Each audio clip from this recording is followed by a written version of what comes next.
श्री गणेशाय नमः। जय गुरु श्री राधा रमन। माखन चोर सन्यासी की बात आगे बढ़ाते हैं। काल चक्र घूमता रहा। देखते देखते 1 वर्ष बीत गया। शची माँ की आज्ञा लेकर गौड़वासी भक्त रथ यात्रा पर गौर जगन्नाथ दर्शन करने चल पड़े। इस बार वैष्णव गृहिणियाँ भी साथ रहीं। नित्यानंद को प्रभु का निषेध था, पर गौर विरह के चलते उनकी आज्ञा का उल्लंघन कर वे भी चल दिए। 20 दिन की यात्रा अवधि में सबके भोजन आवास आदि की व्यवस्था स्वयं शिवानंद सेन करेंगे। मार्ग में एक स्थान पर घाट टैक्स को लेकर घट्टपाल ने इन लोगों के साथ अत्याचार किया। शिवानंद को बंधुआ दिया। पूरा दिन निकल गया। आधी रात बीत गई। गौरगत प्राण गौरनिष्ठ शिवानंद भूखे प्यासे गौर नाम जपते रहे। तब घट्टपाल के 2 प्रहरी आए। उनके बंधन खोलकर घाटपाल के पास ले गए। घाटपाल बोला, तुम लोगों ने कहा कि तुम सब गौरांग के जन हो। यह भी कहा कि गौरांग भगवान हैं। हम तो उड़ीसा के हैं। हमारे भगवान तो जगन्नाथ हैं। अच्छा बताओ, जगन्नाथ बड़े या तुम्हारे गौरांग? शिवानंद चाहते तो जगन्नाथ को बड़ा बनाकर अपने सभी साथियों को उस घाटपाल के चंगुल से मुक्ति दिला सकते थे, पर उनके मुंह से यह बात न निकली कि जगन्नाथ गौर से बड़े। उन्होंने अपनी पत्नी की, अन्यान्य गृहिणियों की किसी भी बात की कोई चिंता न कर छूटते ही उत्तर दिया, गौर बड़े। उत्तर सुनकर घाटपाल शिवानंद का मुंह देखने लगा और मुझे क्षमा करो कहकर उनके पैरों में गिर पड़ा। हुआ यह कि उसे नींद आ गई थी।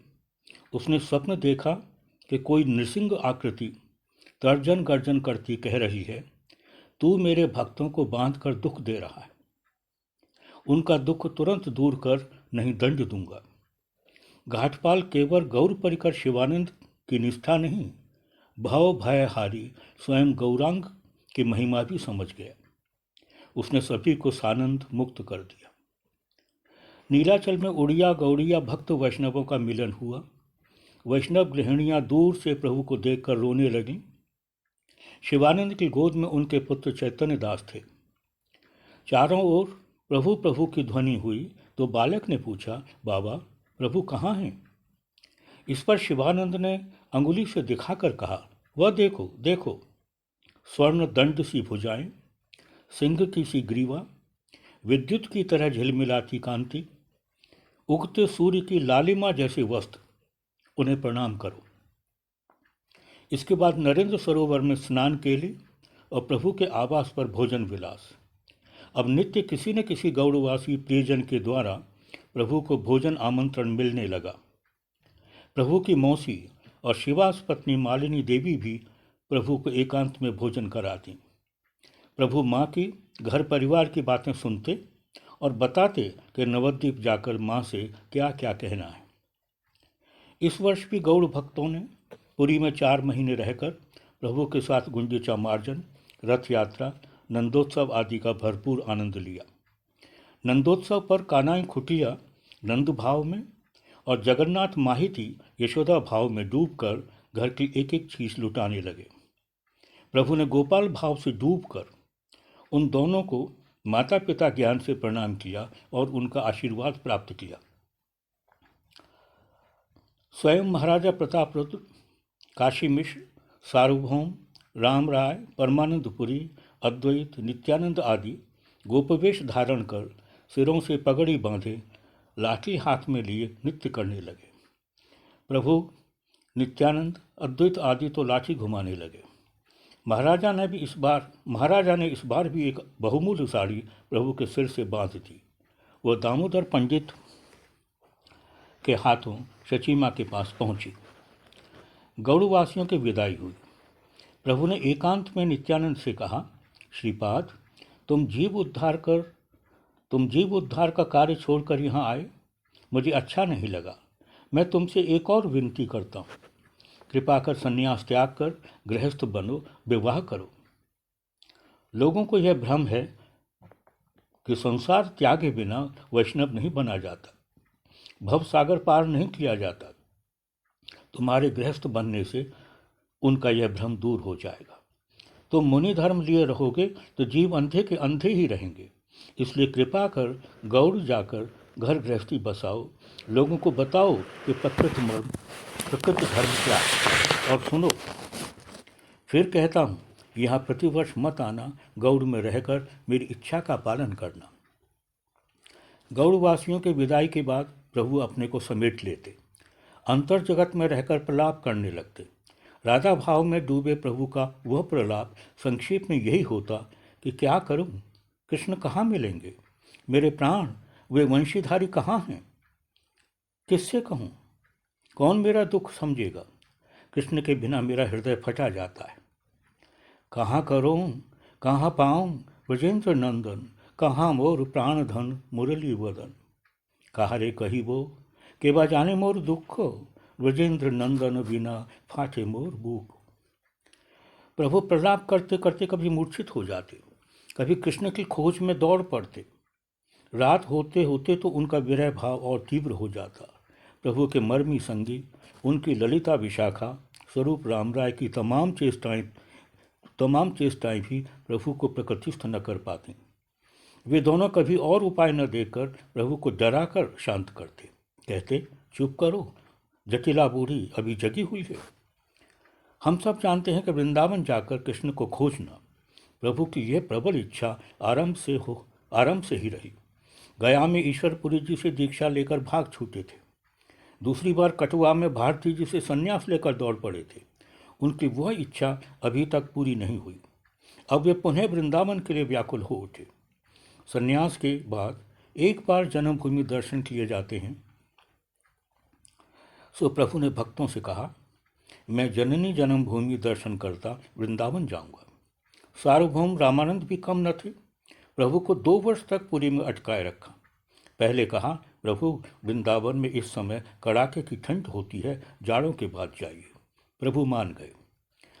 फागुन आया तो भक्तजन बोले, प्रभु दोल होली देख कर जाइए। प्रभु ने सोचा कि ठीक ही है। दोल निकल गया तो भक्तों ने कहा, प्रभु अब तो गौड़वासी रथ यात्रा पर नवद्वीप से चलने वाले हैं, वे लौट कर जाएं तब उन्हीं के साथ जाइए। इस प्रकार आजकल करते करते रामानंद आदि ने 2 वर्ष निकाल दिए, प्रभु का वृंदावन जाना न हुआ। उधर नित्यानंद ने गौड़ पहुंचकर संन्यास आश्रम के सभी नियम त्याग दिए। उन्होंने सोचा कि प्रभु की आज्ञा से गृहस्थी बनना है तो विरक्त की तरह क्यों रहूं। उन्होंने उत्तम पट्टु वस्त्र पहने और आभूषण धारण किए। अपनी भक्ति शक्ति से समाज के लाख लाख लोगों का उद्धार किया। समाज द्वारा उपेक्षित, अवहेलित, उद्धारण दत्त जैसे कितने ही स्वर्ण वणिकों को समाज की मुख्य धारा से जोड़ा। फिर भी उनके नए रूप रंग और आचार व्यवहार को देखकर उनके अनेक शत्रु हो गए। बहुत से वैष्णव भी विरोधी हो गए। कोई कोई तो प्रभु के पास पुरी जाकर नित्यानंद की निंदा करने लगा। परिणाम यह है कि उस सामाजिक उत्पीड़न से जर्जर होकर नित्यानंद शचीमा की अनुमति लेकर अपने 2-4 पार्षदों के साथ नीलाचल पहुँचे। गुप्त रूप से एक बगीचे में बैठकर आर्तनाद करने लगे। अंतर्यामी प्रभु दौड़े आए, आकर उनकी परिक्रमा करने लगे और एक श्लोक द्वारा उनकी महिमा बताने लगे। महिमा यह कि नित्यानंद कुकर्म करे तब भी उनके श्री चरण ब्रह्मा के लिए वंदनीय हैं। थोड़ा रुककर सोचिए, स्वयं भगवान श्री कृष्ण चैतन्य जिन नित्यानंद को ब्रह्मा द्वारा वंदनीय बता रहे हैं, वे नित्यानंद क्या वस्तु, क्या तत्व हैं। वे अभिन्न चैतन्य बलराम ही है। उन्होंने यथा समय कालना के सूर्यदास पंडित की कन्याओं वसुधा जाह्नवा के साथ विवाह किया। जो भी हो, प्रभु को अपनी स्तुति परिक्रमा करते देख नित्यानंद तुरंत उठे, हाथ जोड़कर बोले, प्रभु मैं सन्यासी था, मुझे गृहस्थ बना दिया। लोग मुझे देखकर हंसते हैं, मेरे अलंकारों को लेकर कटाक्ष करते हैं। यह सुनकर प्रभु ने कहा, श्रीपाद ये अलंकार तो नवदा भक्ति के प्रकाश हैं। तुमने स्वर्ण वणिकों को जो भक्ति दी है उसकी वांछा तो स्वयं महादेव करते हैं। तुम्हारे संगी साथी भी गोप बालक हैं, उन्हें जब तब कैसे शोभा देगा? तुम्हें भी विधि का क्या करना? इस प्रकार नित्यानंद को आश्वस्त कर प्रभु अपने आवास पर चले गए। नित्यानंद जगन्नाथ दर्शन कर यमेश्वर टोटा गदाधर पंडित के स्थान पर जा पहुँचे। नित्यानंद गदाधर पंडित के ठाकुर गोपीनाथ के लिए गौड़ देश से अच्छे चावल लाए थे। गदाधर ने भात तैयार किया, अपने निवास में उगा साग और इमली के कोमल पत्तों का रसा बनाया। उसी समय प्रभु गदाधर गदाधर पुकारते आए और हंसकर बोले, गदाधर, तुम्हारी इस दावत में मेरा निमंत्रण नहीं है। नित्यानंद का लाया द्रव्य, तुम्हारे हाथ का रंधन, फिर गोपीनाथ का प्रसाद, इसमें मेरा भी हिस्सा है। कहना ही पर्याप्त कि तीनों ने बड़ा रस लेकर एक साथ प्रसाद ग्रहण किया। नवद्वीप के भक्त भी पुरी पहुँचे। प्रभु ने सबके साथ प्रीति संभाषण किया और कहा, इस बार यहाँ अधिक मत रुकना, रथ यात्रा के बाद ही चले जाना।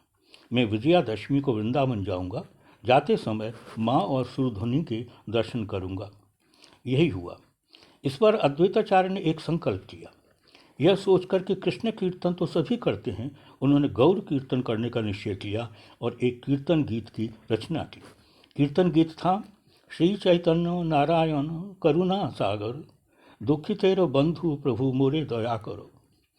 ज्ञात हो कि प्रभु की सहज अवस्था में, अर्थात जब वे भक्त भाव में हों, तब कोई भी उन्हें भगवान कहने मानने का साहस नहीं कर सकता। यही सोचकर अद्वैताचार्य ने अपने गीत में प्रभु को भगवान न कहकर नारायण कहा। सन्यासी को नमो नारायणाय कहकर सभी अभिवादन करते।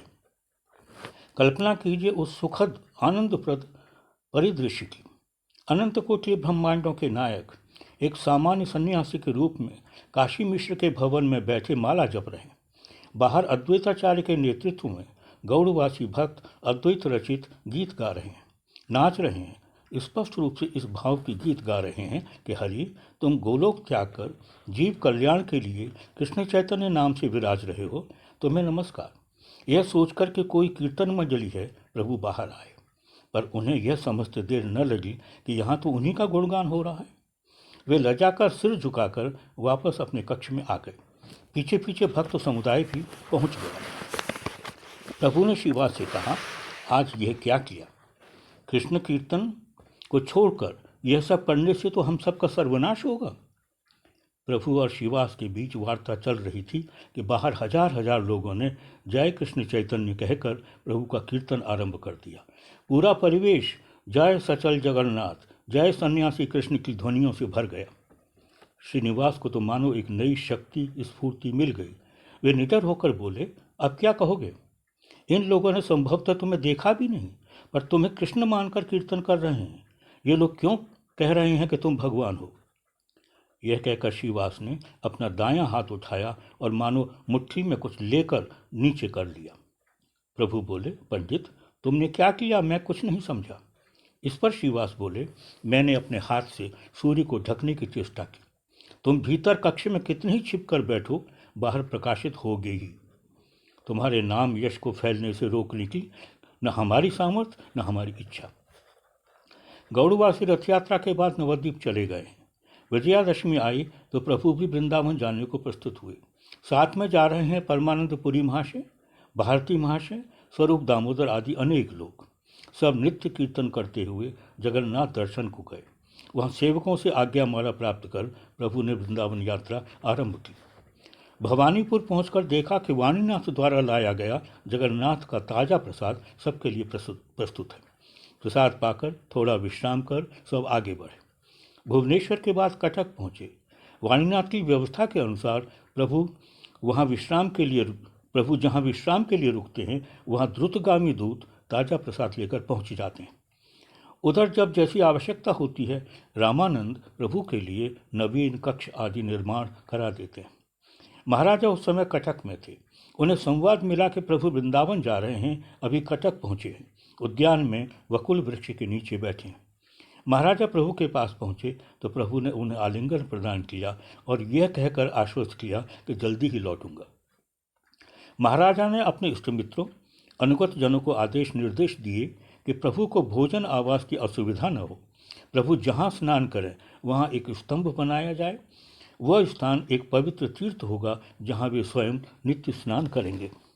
महाराजा की यह आज्ञा भी थी कि प्रभु के पार जाने के लिए घाट पर नौका रहे। प्रभु ने विजयादशमी की रात को ही चित्रोत्पला नदी में स्नान कर पार जाने की इच्छा व्यक्त की, तो राजा ने व्यवस्था की कि घाट पर हाथियों के ऊपर लगे तंबुओं में से उनके परिवार की महिलाएं प्रभु के दर्शन कर सकें। गदाधर प्रभु के बार बार निषेध करने पर भी उनके साथ साथ कटक तक आए हैं। अंत में प्रभु ने अपनी सौगंध खिलाई तो वे अचेत होकर गिर पड़े। प्रभु उन्हें स्वस्थ कर पुरी ले जाने का भार सार्वभौम को देकर नाव में जा बैठे। सार्वभौम ने कहा, गदाधर, महापुरुषों का यही स्वभाव है, पुष्प से भी कोमल, वज्र से भी कठोर। तुमने क्षेत्र संन्यास लिया है, वह भंग न हो इसलिए प्रभु कठोर बनकर तुम्हें छोड़ गए। प्रभु याजपुर पहुँचे। उन्होंने जैसे कटक में गदाधर और सार्वभौम को विदा किया, वैसे ही यहाँ से राजा के दोनों महापात्रों मंगराज और हरिचंदन को लौटा दिया। इसके बाद रेमुना पहुंचकर प्रभु रामानंद को गोद में लेकर रोने लगे। दोनों में से कोई किसी से अलग होना नहीं चाहता, पर रामानंद को विदा करना ही होगा। प्रभु उड़ीसा राज्य की सीमा पर पहुँचे। उस पार घाट रक्षक है एक मुसलमान, बड़ा ही खूंखार, पर प्रभु के दर्शन कर उसकी गति मति ही बदल गई। यह जानकर के प्रभु पानीहाटी तक जाएंगे, गौड़ बादशाह के उस मुसलमान अधिकारी ने एक नई नौका की व्यवस्था की। प्रभु तथा उनके निजजनों को उसमें बिठा दिया। इतना ही नहीं, वह 10 नावों में अपने सैनिकों को लेकर स्वयं भी प्रभु के आगे पीछे चलने लगा। उसने प्रभु को मंत्रेश्वर नामक दुष्ट नद पार करा पिछल तक पहुंचा दिया। यहाँ उस मुसलमान अधिकारी को विदा करते हुए प्रभु ने उसे जगन्नाथ प्रसाद का एक मोदक खाने को दिया। परिणाम यह कि वह प्रभु की कृपा पाकर महाभागवत हो गया। उच्च स्वर में हरि हरि बोलता रोने लगा। प्रभु नाव से पानीहाटी पहुँचे। देखते हैं कि वहाँ पहले से ही अपार भीड़ है। इतने लोग कैसे कहाँ से आ गए? लगता है एक एक धूलिकण मनुष्य बन गया। जो भी हो, प्रभु एक रात पानीहाटी रुककर आगे बढ़े। प्रभु चले गंगा जले, लोक सब दुई कूले, उच्च स्वरे करे हरिध्वनि। क्रमशः प्रभु की नाव कुमारहट पहुंची।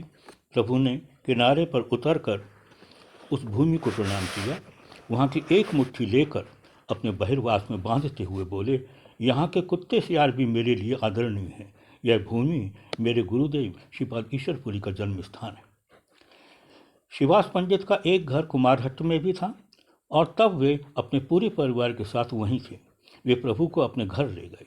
उधर जगदानंद पंडित प्रभु के शुभागमन का संवाद लेकर गुप्त रूप से कांचनपाड़ा दौड़े गए। ज्ञात हो कि जगदानंद सत्यभामा देवी के भाव में डूबकर प्रभु की सेवा करते थे। उनकी यही इच्छा होती कि प्रभु को अच्छा खिलाएं, आराम से रखें। इस बात को लेकर वे प्रभु से कलह भी कर बैठते और भूखे रह जाते। प्रभु उन्हें मनाते, भोजन कराते। यही जगदानंद जब गौड़ में रहते तो कांचनपाड़ा में शिवानंद के घर ही रहते, उन्हीं के द्वारा प्रतिपालित होते। जगदानंद ने शिवानंद के पास पहुंचकर कहा, जाओ नौका लेकर कुमारहट्ट जाओ। सौभाग्य से अवसर हाथ लगा है, प्रभु को अपने घर ले आओ। शिवानंद ने ऐसा ही किया। प्रभु उनकी नाव में बैठकर रातों रात कांचनपाड़ा पहुंच गए। घाट पर उतरकर पैदल चले। कुछ दूर जाकर देखा कि 2 रास्ते हैं। प्रभु के रुकते ही मुकुंद दत्त के बड़े भाई वासुदेव दत्त ने कहा, प्रभु यह दूसरा रास्ता मुझ अधम के घर का है। आप पहले शिवानंद के यहाँ चलिए, फिर मेरे। प्रभु दोनों को कृतार्थ कर नौका से शांतिपुर पहुँचे। उन्हें देखकर अद्वैताचार्य आनंद से नाचने लगे। प्रभु को वृंदावन पहुँचने की जल्दी थी, इसलिए वे शांतिपुर अधिक न रुककर नवद्वीप चल पड़े। उनकी इच्छा थी कि वहाँ कुछ दिन एकांतवास कर वृंदावन जाएं, पर एकांत कहाँ? लाख लाख लोग उनके साथ बने रहते हैं। भक्ति की शक्ति से वे सब देह धर्म तक भूले रहते।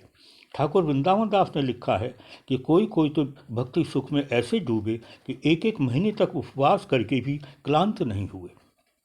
प्रभु उस जन समुद्र से बचने के लिए घनी रात में नौका में बैठकर तड़के ही नवद्वीप के विद्यानगर अंचल में सार्वभौम के भाई वाचस्पति के घर जा पहुँचे।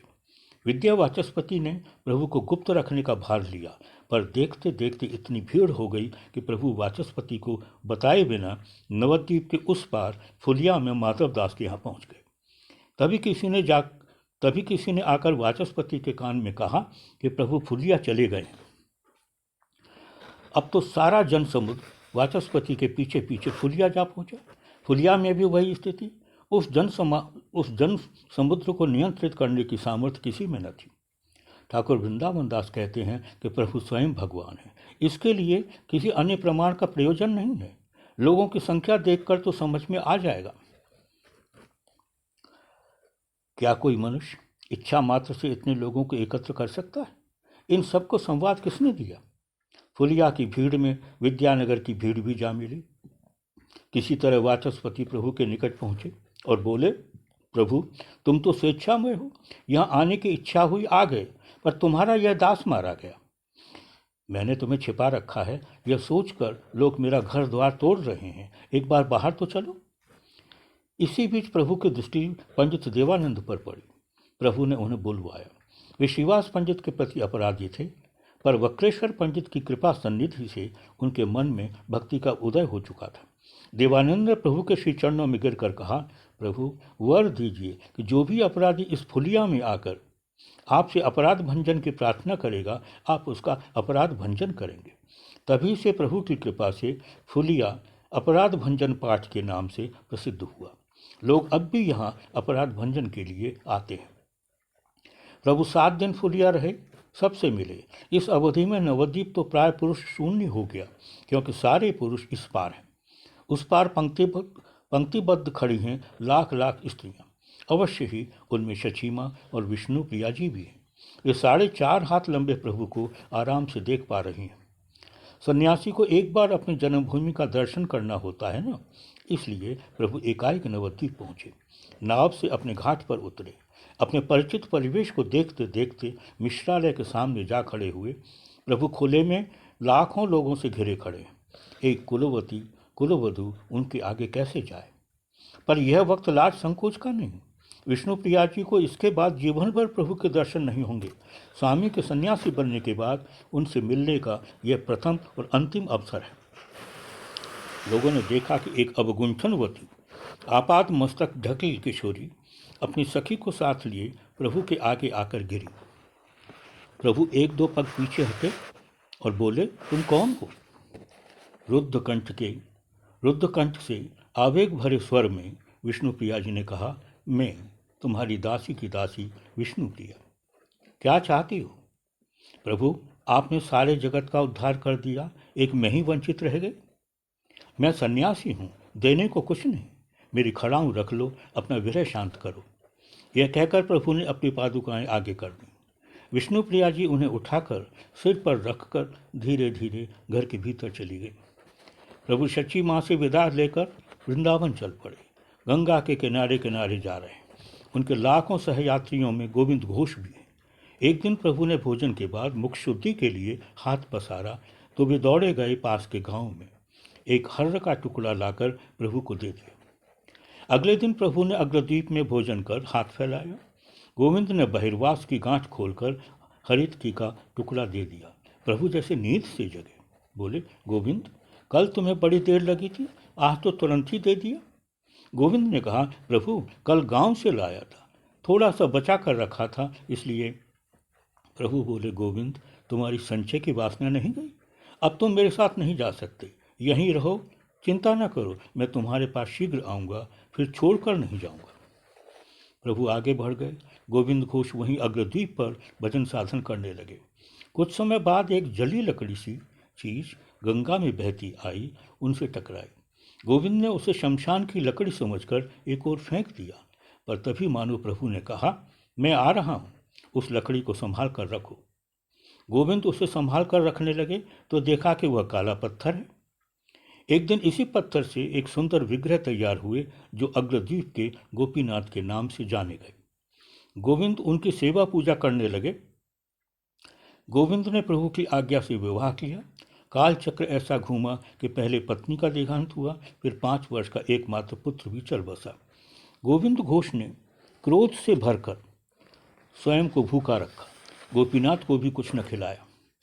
गोपीनाथ बोले, बाप गोविंद, जिसका एक पुत्र मर जाता है वह क्या दूसरे पुत्र को भूखा मारता है? दूसरा पुत्र मैं तो हूँ। यह सुनकर तुरंत गोविंद के मुंह से निकला, तुम क्या पुत्र के सभी कार्य करोगे, मेरा श्राद्ध करोगे? कहते हैं गोविंद घोष ने देह त्यागी तो गोपीनाथ ने शास्त्र विधि से उनका पिंडदान, श्राद्ध आदि किया। चैत्र मास की कृष्णा एकादशी को ठाकुर आज भी यह सब कर अपना भक्त वात्सल्य प्रमाणित करते हैं। प्रभु ने वास्तव में गोविंद घोष को नहीं किया। प्रभु गौड़ नगर के निकट पहुँचे, उनके साथ हैं हजारों लाखों लोग। गौड़ बादशाह ने अपने महल से इन सबका कलरव सुना तो उनके मन में स्वाभाविक रूप से यही बात आई कि कोई उनकी राजधानी पर आक्रमण करने आया है। तथ्य जानने के लिए उन्होंने अपने मंत्री खान केशव लाल बसु को भेजा।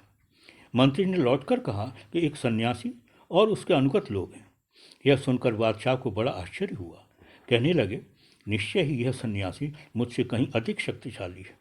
जो वेतन दिए बिना इतने इतने लोगों पर आधिपत्य कर सकता है, वह सामान्य जीव नहीं, वे तो स्वयं भगवान है। बादशाह ने आश्वस्त होने के लिए अपने दो अन्य विश्वस्त मंत्रियों दबीर खास एवं साकर मल्लिक को बुलवाया। ज्ञात हो कि इन सहोदर भाइयों ने प्रभु को देखा न था, पर इन्हें पूरा विश्वास हो गया था कि प्रभु स्वयं भगवान है। दोनों भाइयों ने बादशाह के आगे प्रभु का गुणगान करते हुए कहा, महाराज, लगता है कि स्वयं भगवान पृथ्वी पर आकर सन्यासी के रूप में विचरण कर रहे हैं। प्रभु के प्रति बादशाह का मंतव्य भले ही अनुकूल था, पर इन भाइयों ने उस पर पूरा विश्वास न किया। वे सामान्य मलिन वस्त्र पहने रात को गुप्त रूप से प्रभु के पास गए। इनके ऐश्वर्य और क्षमता की तो सीमा न थी। एक प्रकार से गौड़ देश के हर्ता कर्ता विधाता यही थे। पहुँचते ही नित्यानंद से भेंट हुई। उन्होंने प्रभु से परिचय कराया। प्रभु ने देखा कि इनके हाथों में मुँहों में तृणगुच्छ लगे हैं और गलों से वस्त्र लिपटे हैं। दोनों भाई जैसे ही प्रभु के श्री चरणों में गिरे, उन्होंने कहा, उठो, दैन्य छोड़ो। तुम्हारा दैन्य देखकर मेरा हृदय विदीर्ण होता है। तुमने मुझे जो पत्र लिखे थे उनसे मैं तुम्हारे मन की स्थिति समझ गया था। मेरा एक श्लोक सुनो। परव्यसनिनी नारी व्यग्रापी गृहकर्मसु तमेवास्वादयत्यंतर नवसंग रसायनम। जिनके हृदय में वैराग्य उत्पन्न हो जाता है, वे प्रपंच जगत में व्यस्त रहते हुए भी कृष्ण रस का आस्वादन किया करते हैं। प्रेमांध कुलता स्त्री और कृष्ण प्रेम में डूबे व्यक्ति की अवस्था प्राय एक सी होती है। चिंता न करो, कृष्ण शीघ्र कृपा करेंगे। और देखो, मैं तुम दोनों से मिलने के लिए ही यहाँ आया हूँ। प्रभु ने उनके नाम भी बदलकर सनातन और रूप रख दिए। प्रभु की कृपा शक्ति से धन्य होकर दोनों भाई चले तो ज्येष्ठ भ्राता सनातन ने एक ऐसी बात कह दी कि लीला प्रवाह ही उलट गया। सनातन ने कहा, प्रभु, इस जन समुदाय के साथ वृंदावन का सुख नहीं पाएंगे। अगले दिन सुबह प्रभु ने सबसे कहा, रात सनातन के मुंह से कृष्ण ने मुझे अच्छी शिक्षा दी। वृंदावन वास्तव में बड़ा गुप्त पवित्र स्थान है। मैं वहाँ इस तरह गा बजाकर नहीं जाऊँगा। अभी नीलाचल जाता हूँ, वहाँ से वृंदावन अकेला निकलूँगा। सनातन के एक वाक्य ने हलचल मचा दी। प्रभु इतनी कष्ट साध्य यात्रा कर गौड़ नगर के पास इस राम के लिए कानाई नाट्यशाला तक आ गए हैं। अब गंतव्य की ओर न जाकर वापस वहीं जा रहे हैं जहाँ से चले थे। कोई उपाय न था। हजारों लाखों लोग प्रभु के साथ वापस लौट पड़े। प्रभु के लीला लेखकों ने लिखा है कि प्रभु यहाँ से लौटे तो गंगा के उस पार दृष्टि डालकर उच्च स्वर में नरोत्तम नरोत्तम कहकर पुकारा। कोई नहीं समझ पाया। बात समझ में आई बहुत पीछे, जब यहाँ ठाकुर नरोत्तम का प्राकट्य हुआ। जय रे जय ठाकुर श्री नरोत्तम प्रेम भगवती महाराज। प्रभु संगी साथियों को उनके वासी स्थानों पर छोड़ते शांतिपुर पहुँचे। वे गौड़ से ही नीलाचल लौट जाएंगे, यह बात कुछ अधिकारी लोग पहले से जानते थे। उनमें एक थे नृसिंहानंद ब्रह्मचारी, प्रद्युम्न ब्रह्मचारी। उन्होंने यह जानकर कि प्रभु वृंदावन जा रहे हैं, अपने ध्यान में प्रभु के यात्रा पथ को सुख सुविधाजनक बनाया। वे उस मानस पथ पर प्रभु को कानाई नाट्यशाला तक ले गए। उसके बाद उनकी स्फूर्ति बंद हो गई। बहुत चेष्टा करने पर भी वे प्रभु को आगे न ले जा सके। उन्होंने तभी घोषणा कर दी कि प्रभु वहीं से लौट जाएंगे। नवद्वीप के भक्तगण शची माँ को लेकर शांतिपुर पहुँचे। उनके दोले से उतरते ही प्रभु ने दंडवत प्रणाम किया, स्तुति करते हुए रोते हुए उनकी प्रदक्षिणा की। उन्होंने कहा, माँ तुम यशोदा हो, देवकी हो, मेरी यह देह तुम्हारी है। तुमने एक तिल में मेरी जो सेवा की है उसे मैं युगों में भी नहीं चुका सकता। प्रभु ने शांतिपुर में अद्वैताचार्य के घर में 10 दिन शची माँ के हाथ का भोजन किया। पूरी लौटने की जल्दी थी, पर सामने ही चैत्र शुक्ला द्वादशी को अद्वैताचार्य के गुरु और प्रभु के परम गुरु श्रीपाद माधवेंद्र पुरी की तिरोभाव तिथि थी, इसलिए प्रभु को कुछ दिन और रुकना पड़ा। इस बीच वे नित्यानंद के साथ शांतिपुर के उस पार कालना गए, अपने प्रियजन पंडित गौरीदास के यहाँ। गौरीदास तो प्रेमानंद में फूले न समाये। उन्होंने दोनों के पैर पकड़कर कहा, अब तुम्हें यहीं रहना पड़ेगा, नहीं मैं मर जाऊंगा। उनके हट के आगे एक न चली तो प्रभु की लीला शक्ति ने एक अभूतपूर्व कांड किया। प्रभु और नित्यानंद की तरह 2 शिवविग्रह प्रकट किए। अब 2 गौर और 2 नित्यानंद हो गए। गौरीदास हक्के बक्के। उन्होंने तरह तरह से चारों को चलाया, फिराया, खिलाया, पर वे यह न समझ पाए कि उनमें कौन जीवंत ठाकुर हैं और कौन शिवविग्रह। अंत में उन्होंने जिन निताई गौर को चुना वे उनके घर अंबिका कालना रह गए। अन्य 2 शांतिपुर चले आए। ज्ञात हो कि ये गौरीदास पंडित ब्रजलीला में सुबल सखा थे, अब नित्यानंद के चचिया ससुर हुए। इनकी समाधि वृंदावन के धीर समीर में स्थित है। समाधि कक्ष में कालना के उन निताई गौर का एक चित्रपट भी रखा है। उस चित्रपट को देखकर दर्शक कुछ अनुमान लगा सकते हैं कि हमारे नित्यानंद गौरांग कैसे थे। प्रभु माधवेंद्रपुरी राज के उत्सव तक शांतिपुर रहे। इस बीच सप्तग्राम के रघुनाथ प्रभु के दर्शन करने आए। ये एक बार पहले भी प्रभु से मिल चुके थे। इनके मन से बड़ा तीव्र वैराग्य था और ये परिवार का विपुल ऐश्वर्य त्याग कर प्रभु की सेवा सानिध्य में रहना चाहते थे। प्रभु ने उन्हें अंगीकार न कर कहा, रघुनाथ पागल मत हो, अनासक्त भाव से यथायोग्य विषय भोग करो, लोगों को दिखाने के लिए मरकट वैराग्य मत रखो। मनुष्य धीरे धीरे ही भव सागर के किनारे लगता है। प्रभु शांतिपुर में अपने कार्य पूरे कर नीलाचल की ओर चले। मार्ग में कुमार हट रुके, तब श्रीवास वहीं रहते थे। प्रभु ने उनसे कहा, पंडित तुम करते कुछ नहीं, परिवार पूरा है, संसार यात्रा का निर्वाह कैसे करते हो? यह सुनकर श्रीवास ने 3 तालियां बजाईं। प्रभु कुछ न समझे तो श्रीवास बोले, मैं 1 दिन, 2 दिन, 3 दिन भूखा रहूंगा। कृष्ण फिर भी खाने को न देंगे तो गंगा में प्रवेश कर जाऊंगा। इस पर प्रभु प्रसन्न होकर बोले, इतना विश्वास? मैं वर देता हूँ, लक्ष्मी भले ही उपवास करें तुम्हें अन्न कष्ट कभी नहीं होगा। ठाकुर वृंदावन दास ने इस संदर्भ में लिखा है, प्रभु के वर से मेरे नाना श्रीवास के घर में अन्न का कष्ट नहीं है। कुमारहट्टी की एक अन्य घटना। प्रभु अपनी मौसी मौसा के घर गए तो एक घूंघट वाली स्त्री ने आकर प्रणाम किया। प्रभु ने आशीर्वाद दिया, पुत्रवती हो। यह सुनकर वह रो पड़ी। पता चला कि वह खंज भगवान दास की पत्नी है। भगवान दास उन्हें छोड़कर प्रभु के पास नीलाचल रहते हैं। प्रभु बोले, मेरा आशीर्वाद व्यर्थ होने का नहीं। उन्होंने पुरी पहुंचकर भगवान दास को थोड़ा झिड़का और कहा, घर जाओ, जब तुम्हारी पुत्र संतान हो तब आना। भगवान दास गौड़ आ गए। उनके 2 महातेजस्वी पुत्र हुए। प्रभु कुमारहट्टी से पानीहाटी राघव पंडित के घर गए, फिर पहुंचे वराहनगर। वहां रघुनाथ पंडित का भागवत पाठ सुनकर प्रभु को इतना सुखानंद हुआ कि वे 3 पहर तक नृत्य करते रहे। प्रभु ने उनको भागवताचार्य पदवी प्रदान की। ज्ञात हो कि वह लीला स्थली आज कोलकाता वराहनगर में भागवत आचार्य की पाठवाड़ी नाम से जानी जाती है। सुप्रसिद्ध संत श्रीपाद रामदास बाबा जी महाराज के नाम से जुड़ा वह स्थान बड़ा ही पुण्य वैष्णव पीठ है। अंततः प्रभु नीलाचल पहुँचे। प्रभु ने अपनी गौड़ यात्रा का वर्णन करते हुए सबको सनातन रूप के विषय में बताया और कहा, मैं गदाधर को दुख देकर गया था ना, तभी वृंदावन जाना नहीं हुआ। यह सुनकर गदाधर प्रभु के श्री चरणों में गिरकर बोले, वृंदावन जाना है? वृंदावन जाने में बाधा कहाँ है? वर्षा ऋतु के 4 महीने बीतने दीजिए, चले जाइए। प्रभु गौड़ देश में अपने प्रियजनों को यथास्थान छोड़ते हुए आए हैं। नाम प्रचार के लिए नित्यानंद को भी छोड़ आए। सबसे कहकर आए हैं कि वे लोग इस बार रथ यात्रा पर नीलाचल न आए। इस गौड़ यात्रा में भक्तों ने एक और हृदय विदारक दृश्य देखा। प्रभु शची माँ से विदा लेते समय माँ की ओर देखकर रोने लगे। कोई समझा न समझा, माँ समझ गई कि माँ बेटी की वह भेंट अंतिम है। श्री कृष्ण विरह में प्रभु ने अर्थात हमारे गौर किशोरी ने इस बार केवल नीलाचल के भक्तों के साथ रथ यात्रा संपन्न की। इसी तरह एक एक दिन कर 4 महीने निकाले। विजयादशमी आई तो वृंदावन पुनः चल दिए। साथ में लिए मात्र 2 जन, एक बलभद्र भट्टाचार्य और दूसरे कृष्णदास विप्र आर्य। इस बार प्रभु ने निबिड़ वन मार्ग से झारीखंड होकर यात्रा की। इस निबिड़ वन मार्ग में हमारे स्वरूप जागानो गोरा ने अर्थात जीवों के मूल स्वरूप को जागृत कर देने वाले प्रभु ने अपने प्रेममय स्वरूप का अच्छा परिचय दिया। हाथी, गैंडे, बाघ आदि हिंस्र पशु, वन्य पशु प्राय ही मिलते। वे सब प्रभु के दर्शन कर लौट जाते या मोहित होकर खड़े रह जाते।